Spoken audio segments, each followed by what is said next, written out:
তাআলা কোরআনে বলছেন ওয়া আশিরুহুন্না বিল মারুফ, এটাই পড়েছিলাম।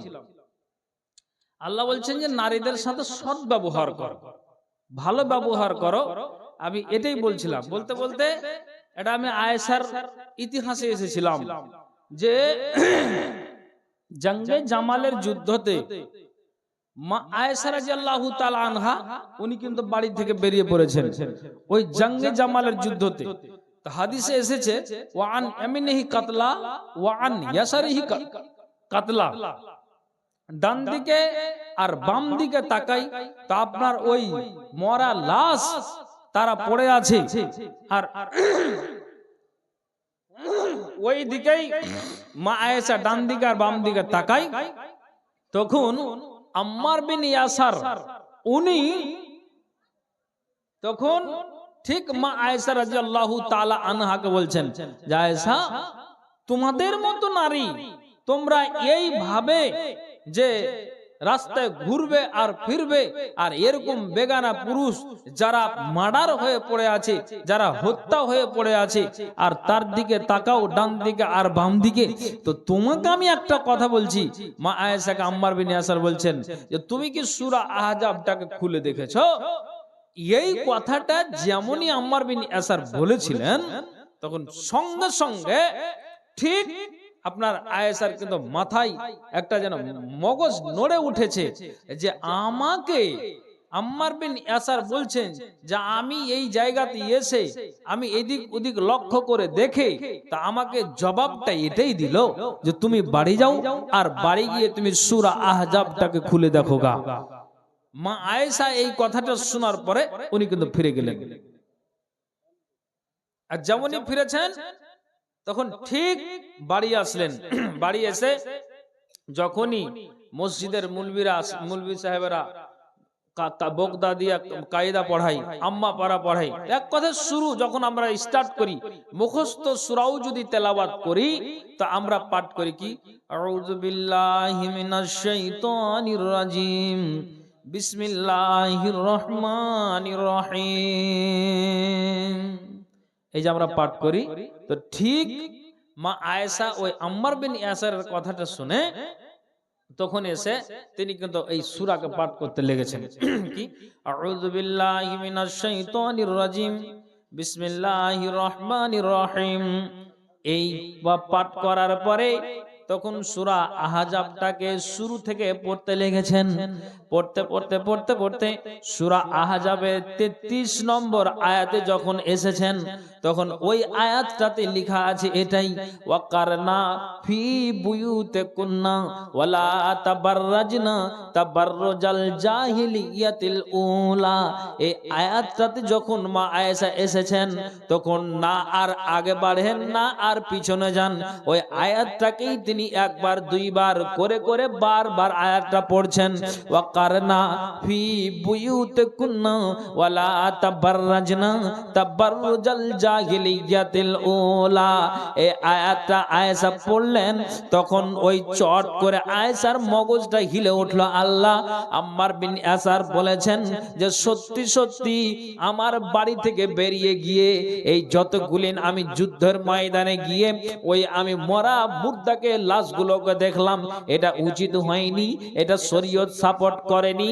আমি যে নিজেকে ঘুরে আর ফিরে দেখে আসলাম, কারণ আল্লাহ পাকের রাসূল বলেছেন ওরে নারীরা শোনো, তোমাদের ইসলাম যে সম্মান দিয়েছে, তোমাদের মর্যাদা দিয়েছে, নবীজি বলছেন শুনে রাখো, তোমার বাড়িতে স্বামী নেই, তোমার বাড়িতে বেটা নেই, তুমি কি করেছো বাড়িতে স্বামী না থাকতে গেলেও বেটা না থাকতে গেলেও যদি কোনো নারী আপনার বাড়িতে বসে বসে বারান্দায় কিংবা ঘরের ভিতরে বসে যদি ওই মহিলাটা ফালতু কারণে আপনার বাড়ি থেকে বের হয়ে কোনো পড়শির বাড়িতে আড্ডা না দেয়, রাসূল বলছেন যদি আড্ডা দেয় ওই মহিলাটা ভালো নয়। কারণে কোনো নারী যদি বাড়ি থেকে বেরিয়ে যায় আর বেরিয়ে গিয়ে আপনার কাউরির বাড়ি গিয়ে বসে বসে এমনি এমনি আপনার গল্প করে করে সময়টাকে নষ্ট করে দেয়, ব্যয় করে দেয়, কিন্তু আপনার কোনো কাজের গল্প নয়, তার বাড়ি গিয়েছে কোনো প্রয়োজনীয় নয়, এমনি এমনি চলে গিয়েছে, রাসূল বলছেন নারীরা এটা কখনো করবে না। আল্লাহ পাক রাসূল বলছেন কোন নারী যদি আপনার বাড়িতে বসে বসে বাড়িতে স্বামী না থাকতে গেলেও সন্তান না থাকতে গেলেও একাই যদিও থাকে আর ওই বাড়ির ভিতরে বারান্দাতে বসে যদি ওই মহিলা মুখ দিয়ে উচ্চারণ করে সুবহানাল্লাহ, আলহামদুলিল্লাহ, আস্তাগফিরুল্লাহ, লা ইলাহা ইল্লাল্লাহ, আল্লাহ পাক রাসূল বলছেন যদি সে মুখ দিয়ে তাসবিহ তাহলিল জিকির আজকারকে পাঠ করে, আল্লাহ পাক রাসূল বলছেন যে ওই নারীর প্রতি আল্লাহর রহমতের ফেরেশতা অবতীর্ণ হবে।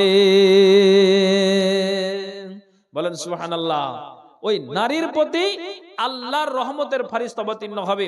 আপনি এমনি এমনি যদি বসে থাকেন মুখে দোয়া পাঠ না করতে গেলেও আল্লাহর ফেরেশতা আপনার জন্য কি করে রহমতের ফেরেশতা আপনার প্রতি অবতীর্ণ হবে। কেন? যে কারণে কাউরের বাড়ি গিয়ে সময় নষ্ট না করে আপনি বাড়িতে বসেই যদি আপনি এগুলো করেন, কারণ ইসলাম তোমাদের সম্মান দিয়েছে। তো নবীজি বলছেন যে ওই মহিলার প্রতি আল্লাহর রহমতের ফেরেশতা অবতীর্ণ হবে। তো মা আয়েশা বলছেন আল্লাহ আমি যে গিয়েছিলাম আমি বাড়ির ভিতর থেকে বাইরে গিয়েছিলাম, এটা কারণে কোনো প্রয়োজন ছিল না, এটা বড্ড ভুল হয়েছে। আল্লাহ ইসলাম নারীদের সম্মান দিয়েছে, তা আমার সম্মানের নিজে থেকেই হানি করে দিলাম আল্লাহ। তখন আয়েশা নিজে বলেছিলেন যে এটা আমি অন্তরে গেঁথেছিলাম, এটা আমার অন্তরে ছিল, এটা আমার মনে ছিল। কেমন আমার মনে ছিল? যে নবীজিকে যেই জায়গাতে দাফন করা আছে ওই জায়গাতে 4টা কবর আছে। একটা কবর নবীজির, দ্বিতীয় কবরটা হযরত আবু বকর, আর 3 নম্বর কবর যেটা সেটা হলো হযরত উমরের, আর 4 নম্বর কবর যেটা আছে ওই কবরটা ফাঁকা আছে। কিয়ামতের দিন যেদিন ইসরাফিল বাঁশিতে ফুঁক মারবে দুনিয়া ধ্বংস হবে, ওই দিন ওই কবরে ঈসা নবীকে ভরে দেওয়া হবে। তার মানে ওই জায়গাতে 4টা কবর আছে, 3টা কবর পূর্ণ আছে আর ওই 4 নম্বর কবরটা ফাঁকা আছে। মা আয়েশা তিনি বললেন এটা আমার অন্তরে ছিল যে আমাকে আমার নবী কতটা সম্মান দিতেন, কতটা আমাকে ভালোবাসতেন, কিন্তু আমার চিন্তা আসলো যে নবীজি যতদিন বেঁচে ছিলেন আমার দ্বারা দিয়ে কোনোদিন অন্যায় কাজ হয়নি, ভুল হয়নি, কিন্তু আমার স্বামী কবরে চলে যাওয়ার পরে আমার দ্বারা দিয়ে ভুল হলো, এটা আমি বড্ড অন্যায় করে দিয়েছি। কে বলছেন? মা আয়েশা। তো এটা আমার মনের ভেদের কথা কাউকে বলিনি, আমার এটা মনে মনে একটা চিন্তা ছিল যে নবীজিকে যেই জায়গাতে মাটি দেওয়া আছে আমি মরার আগে আমি মানুষদেরকে এটাই জানিয়ে দিতাম যে আমাকেও যেন ওই জায়গাতে দাফন করা হয়। কেননা নবীজি আমাকে সম্মান দিয়ে চলতেন, নবীজিকে আমি ভালোবাসতাম। কেন? নবীজি বলতেন আয়েশা রে ইসলাম আসার আগে নারীদের কোনো সম্মান মর্যাদা ছিল না, ইসলাম আসার পর নবী আসার পর মহিলাদের সম্মানকে বাড়িয়ে দেওয়া হয়েছে। তা আমাকে আল্লাহ পাক রাসূল সম্মান দিয়ে চলতেন। তো আমার এটা মনের কল্পনা ছিল নবীর পার্শ্বে যেন আমার কবরটা হয়। তো আমি একটা ভুল করে দিয়েছি, স্বামীর পার্শ্বে আর ঘুমাতে পারবো না, এটা আমাকে অবাক লাগে, এটা আমাকে শরম লাগলো, হায়া লাগলো। তখন আমি মানুষদেরকে জানিয়ে দিলাম নবীজির অন্যান্য বিবিরা জান্নাতুল বাকিতে তাদেরকে সমাহিত করা আছে, জান্নাতুল বাকিতে তাদেরকে দাফন করা আছে। তা আয়েশাকে সেই জায়গাতে যেন দাফন করা হয়। কি বুঝতে পারলেন? একটা ভুলের কারণে আয়েশা চিন্তায় চিন্তিত, ইসলাম নারীদের সম্মান দিয়েছে আর আমার দ্বারা দিয়ে এটা ভুল হয়ে গেল, তো স্বামীর পাশে আর কি করে থাকবো, মানে মরে যাওয়ার পর কবরের পাশে তার জায়গা চেয়েছিলেন। এটা আয়েশা নিজে একটা কল্পনা করেছিলেন, কিন্তু বলছেন যে এটা আমি নিজেকে লজ্জিত হয়ে গিয়েছি, তার জন্য আমি এটা বলে দিলাম যে অন্যান্য বিবিদেরকে যেই জায়গাতে সমাহিত করা আছে অর্থাৎ জান্নাতুল বাকিতে ওখানেও যেন আয়েশাকে করা হয়। সুবহানাল্লাহ। কেন না? তাহলে আপনি বলুন একটা ভুলের কারণে মা আয়েশা এই কথাটা বললেন, তা আপনার দ্বারা দিয়ে হাজার ভুল হচ্ছে, আপনি মগজে উঠাচ্ছেন এ কথা? বলুন, আপনি আপনার মগজে উঠাচ্ছেন যে না আমার দ্বারা দিয়ে এটা অন্যায় হচ্ছে, এটা আমাদের দিয়ে মানে এটা কেমন আমি আমার দ্বারা দিয়ে ভুল না এটা সঠিক, আপনি নিজেই বাড়ি গিয়ে অঙ্ক কষতে পারবেন, আপনি নিজেই আপনি বিবেচনা করতে পারবেন। ভাইজান, এটা মসজিদের উন্নতি কল্পে জালসা। দুটো কথা বলবো, যেহেতু আমার সময় আধা ঘন্টা এটা অন্যদিকে চলে গেল, তো যাই হোক, কিন্তু আমি দুটো কথা বলবো দিয়ে আমি মেন উদ্দেশ্য দিকে যাব। আপনারা অধৈর্য হবেন না। আমার পরে আরেকজন বক্তা সুদূর মুর্শিদাবাদ থেকে উনি এসেছেন, হায়দার আলী সাহেব, বর্তমানে উনি আরাম করছেন, ঠিক আমার পরে পরে আসবে নাকি মামা? আমার পরেই ওনাকে সময় দেওয়া হবে। তো দুটো কথা আমি আপনাদেরকে বলবো, একটু বুঝার চেষ্টা করবেন। কথা কি, এখানে যে আমরা বসে আছি আর মা বোন বসে আছেন, আমি কিছু রিল কেটে ছেটে মানে বলছি, তার কারণ যে সম্পূর্ণটা বলতে গেলে একটা সময়ের দরকার আছে, কিন্তু না, আমাকে উন্নতির দিকে এগিয়ে যেতে হবে, যেহেতু এটা মসজিদ কেন্দ্রিক জালসা। হ্যাঁ, আমি আপনাকে বলছি, ইসলাম কত সম্মান দিয়েছে, ইসলাম কত নারীদের সম্মান দিয়েছে, মর্যাদা দিয়েছে। তো একটা কথা বলি, মা বোন শিক্ষাটা নেবেন, আর বাবা ভাই আপনারা শিক্ষাটা নেবেন। আল্লাহ পাক রাসূল মসজিদের নববীতে, নবীজির একটা অভ্যাস ছিল, নবীজি সালাম ফিরার পরে চট করে উনি উঠে আসতেন না। তিনি কি করতেন? হাদিসে এসেছে বেশিরভাগ নবীজি আমার ফজরের নামাজ পড়ে নিয়ে নবীজি মুখটাকে ঘুরিয়ে নিতেন মুসাল্লির দিকে, ওসিয়তমূলক কথা বলতেন, ভালো ভালো কথাগুলি বলতেন। কোনদিন জাহান্নামের বর্ণনা দিতেন, জান্নাতের বর্ণনা দিতেন। কোনদিন নবীজি নামাজের ব্যাপারে আলোচনা করতেন, দিনের কথাগুলি গুরুত্বপূর্ণ করতেন।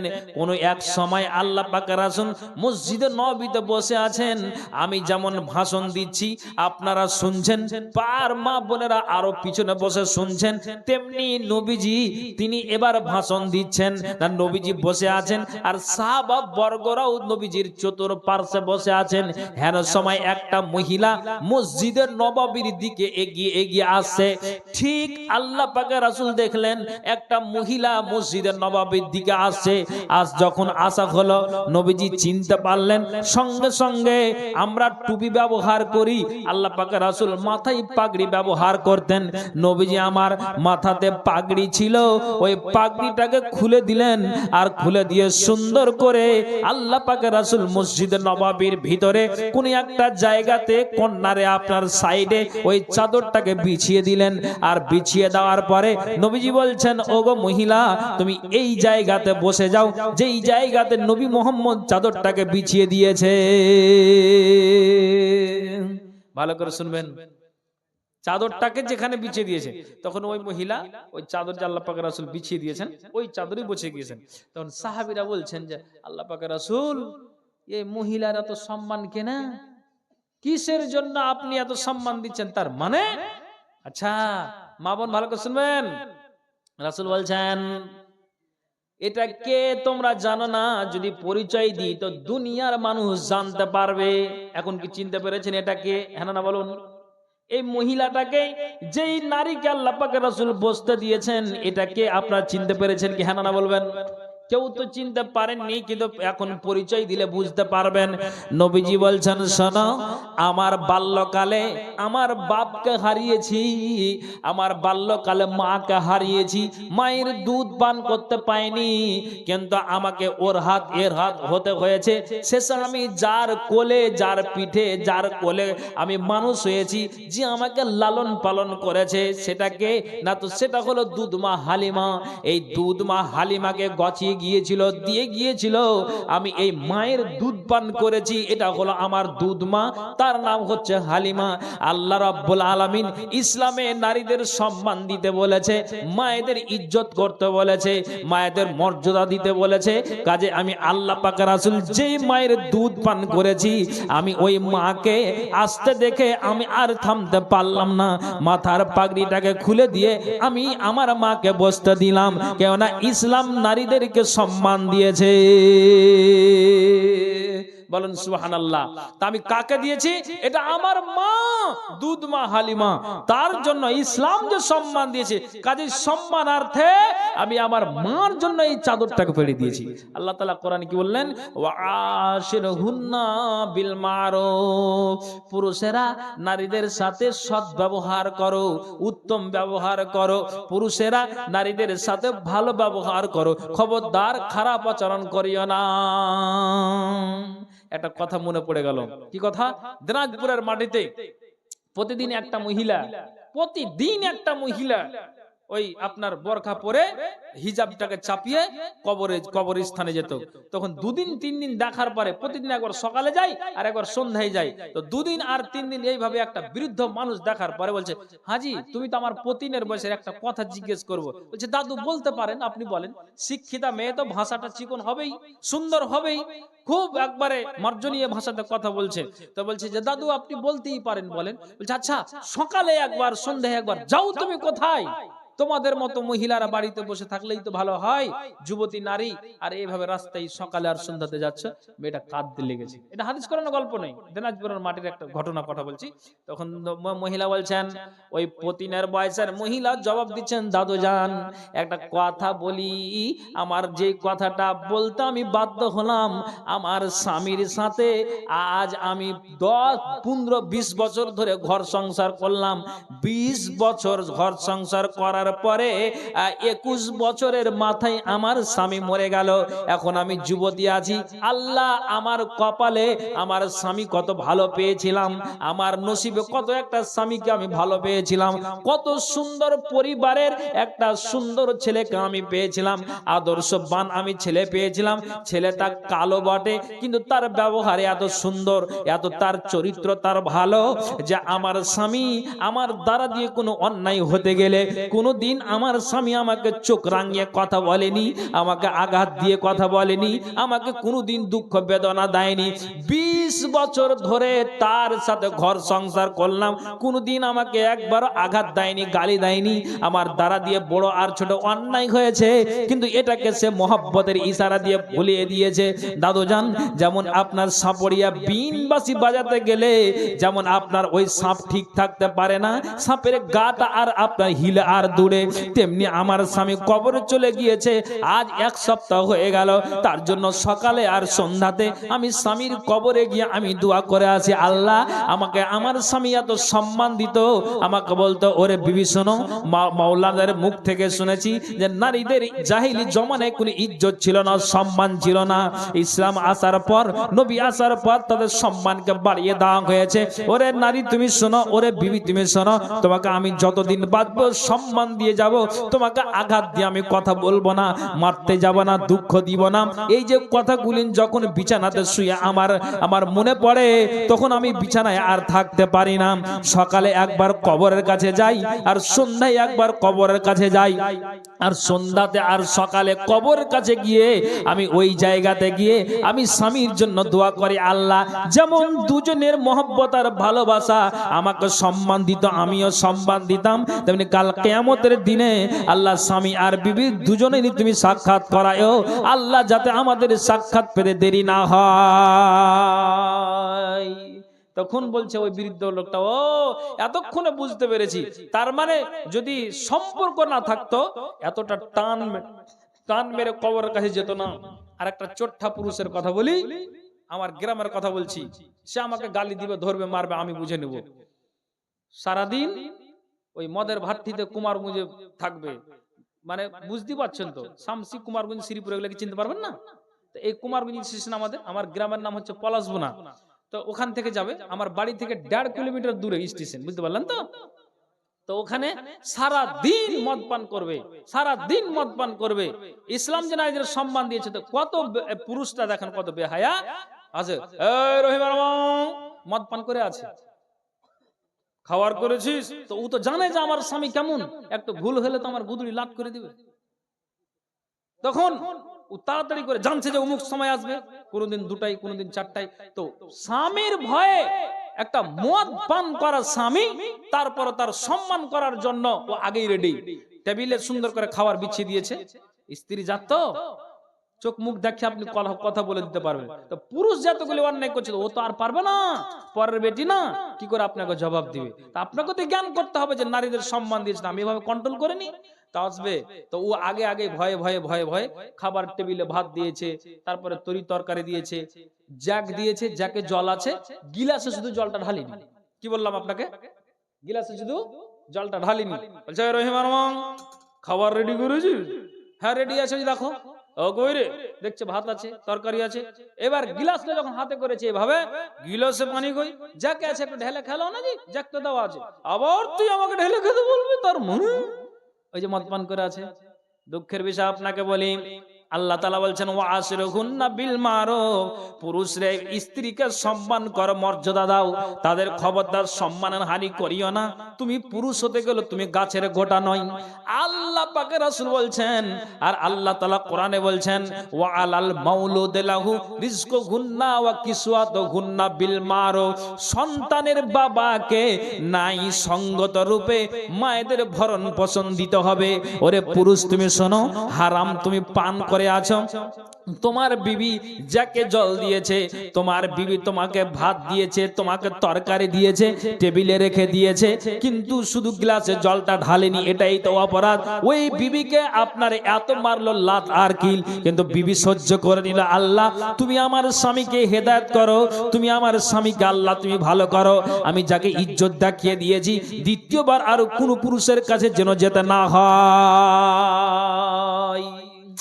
আল্লাহু আকবার। আছে ভালো ঘরের বেটি আছে জি, আপনাকে কি বললাম, শুধু জকে যা আপনার গ্লাসে জল না ঢালার কারণে এরকম অপরাধ করে তাকে মারলো। তবে এটা তো মারলো, তা আপনি কি করলেন, অপরাধ করলেন, বিবি ভুল করেনি, আপনি ইজ্জতের হানি করলেন। কাজেই আল্লাহ তাআলা কি বলছেন ওয়াসিরুহুন্না বিল মারুফ, এই পুরুষরা নারীদেরকে সম্মান দাও, যেমন নবীজি সম্মান দিতেন, ইবনে আব্বাস সম্মান দিতেন, তেমনি আল্লাহ পাকের রাসূল বলছেন আর আল্লাহ তাআলা কোরআনে বলছেন নারীদের সম্মান দাও। এই কারণে ইসলাম তাদের সম্মান ও মর্যাদা দিয়েছে।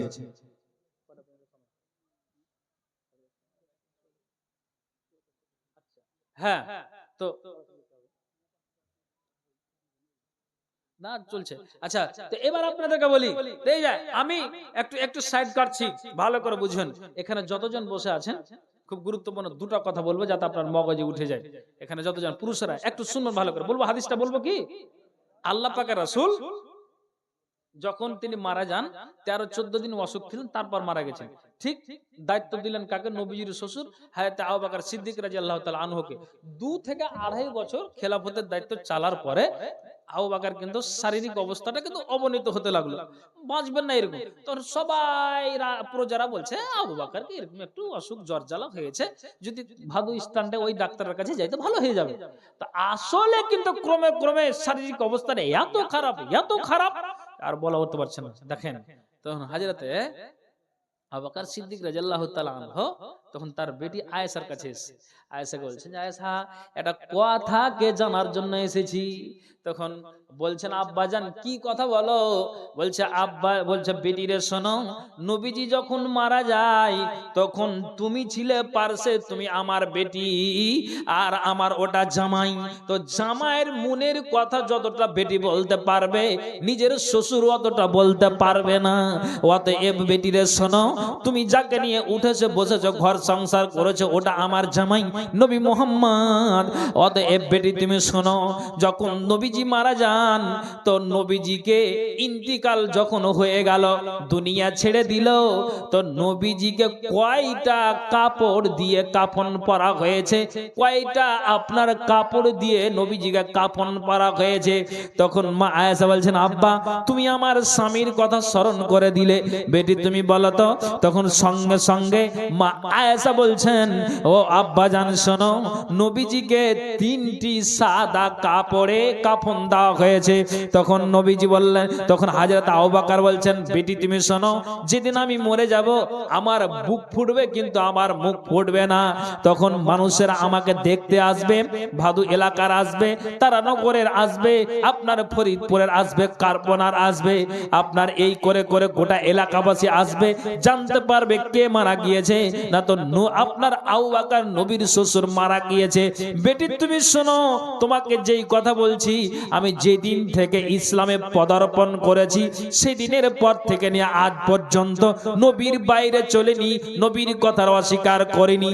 অতএব আমি এটা তোমাকে বলে যাচ্ছি, তোমার বাপ যে মরে যাবে তো দুনিয়ার মানুষকে এই মেসেজটা বেটি তুমি দিবে। কি মেসেজটা দিবে? যে আমি মরছি, মরার পরে আমার গায়ে যে কাফন পরাবে, তো নবীজিকে যেমন 3টি কাপড় দিয়ে কাফন পরা হয়েছে, আবু বকরকে যেন 2টা না দেওয়া হয়, 4টা না দেওয়া হয়, 3টাই কাপড় দিয়ে যেন নবী আপনার আবু বকরকে কাফন পরা হয়। কেন? নবীজির বাইরে আমি চলিনি, মৃত্যুকালেও নবীর কথাকে অস্বীকার করব না। তখন আল্লাহ পাকের রাসূলের বিবি আয়েশা বললেন, ঠিক আছে, আপনি মারা যেতে গেলে আমি এটাই বলবো, আমার আব্বাকে 3টি সাদা কাপড় দিয়ে কাফন পরিয়ে দাও। আমি এই কথাটা দায়িত্ব নিলাম, আব্বু যখন মারা যাবে তো আমি বলে দেব। কথাটা মাথায় রাখেন। কথা এটা কিসের জন্য? হযরত আবু বকর বলেছেন যে আমি শেষকালে একটা ভুল করে আমি আখিরাত বরবাদ করব না। আল্লাহু আকবার, ঈমান কত তাজা। এবার আপনাকে আরেকটা কথা বলি, আল্লাহ পাকের রাসূল সামনে মা বোনেরা যে বসে আছেন, খুব সুন্দর ভাবে বসে আছেন, কোনো হইচই নেই। তো একটা নারীর হাতে এই ধরনের দুটা সোনার পালাকে দেখলেন, আর যেমনই দুটা সোনার পালাকে দেখলেন তখন সঙ্গে সঙ্গে আল্লাহ পাকের রাসূল বলছেন, এই মহিলা, তুমি কি এই সোনার দুটার যাকাত বের করেছো? তখন ওই সঙ্গে সঙ্গে ওই মহিলাটা বলছেন, আল্লাহ পাকের রাসূল, আবু বকরের কথাটা পুরুষ মাথায় রাখবেন, এবার নারীরাকে যেই কথাটা বলছে আপনারা মাথায় রাখবেন। ওই মহিলাটা বলছেন, নবীজি গো, আমি এই সোনার দুটা যাকাত আমি পলার বের করব। যাকাতের অর্থ কি, যাকাতের মানে কি রাসূল আমি জানি না। তখন আমি আপনাকে বলি, কোন মানুষের বাড়িতে যদি 1 লক্ষ টাকা থাকে আর বাকি টাকা দিয়ে যদি আপনার সংসার চলে যায়, বাকি টাকা দিয়ে আপনার খরচা মেনটেন হয়ে যায়, তাহলে রাসূল বলছেন 1 বছর নাগাদ লাগতেই যে 1 লক্ষ টাকা তোমার বাড়িতে ক্যাশ আছে, ওখান থেকে তুমি 2500 টাকা বের করে দাও। মানে 1 লক্ষ থাকতে গেলে ওখান থেকে 2500 টাকা তোমাকে বের করে দিতে হবে। 2500 টাকা বের করবেন তো বাকি মালটা হালাল হবে, আর যাকাত বের না করতে গেলে আপনার মালটা হারাম হয়ে থেকে যাবে। তেমনি নবীজি বলছেন, তুমি কি সোনার পলার যাকাত বের করেছো? তার মানে কোন নারী যদি সোনার চাঁদিকে ব্যবহার করে আর ওটা যদি নিসাব আর হিসাবের মধ্যে পড়ে যায়, তাহলে আল্লাহ পাক রাসূল বলছেন অবশ্যই ওই নারীকে সোনার পলার যাকাত দিতে হবে, ওই চাঁদির যাকাত দিতে হবে। তখন মহিলা বলছেন, আল্লাহ পাকের রাসূল গো, আমি যদি এই সোনার পলার যাকাত বের করি তো আমার লাভ কি আছে, আর যদি আমি বের না করি তো আমার ক্ষতি কি আছে? সঙ্গে সঙ্গে নবীজি বলছেন, ওরে নারী তুমি শোনো, যদি এই সোনার পলার যাকাত টাকা বের না করো আর এটা যদি তোমার নিসাবের মধ্যে পড়ে যায়, তাহলে কাল কিয়ামতের দিনে তোমার হাতে 2টা আগুনের বালাকে পরিয়ে দেওয়া হবে। আর যেমনই ওই 2টা আগুনের বালাকে পরিয়ে দেওয়া হবে, সঙ্গে সঙ্গে তোমার ওই চামড়াগুলো আপনার শরীর থেকে ঝলসে যাবে, খসে যাবে, পড়ে যাবে।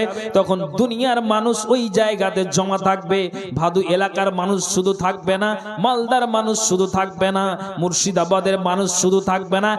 এক কথাই আল্লাহ সূরা আনআমের 22 নম্বর আয়াতে বলেছেন, ইয়াউমা নাহশুরুহুম জামিআ, যেদিন সমস্ত মানুষকে আল্লাহ তাআলা এক জায়গাতে জমায়েত করবেন, সেই দিন ওই সমস্ত মানুষের সামনে তোমাকে আগুনের 2টি বালা পড়া হবে, আর যেমনই বালাকে পরিয়ে দেওয়া হবে তখন সঙ্গে সঙ্গে চামড়াগুলো তোমার খসে যাবে।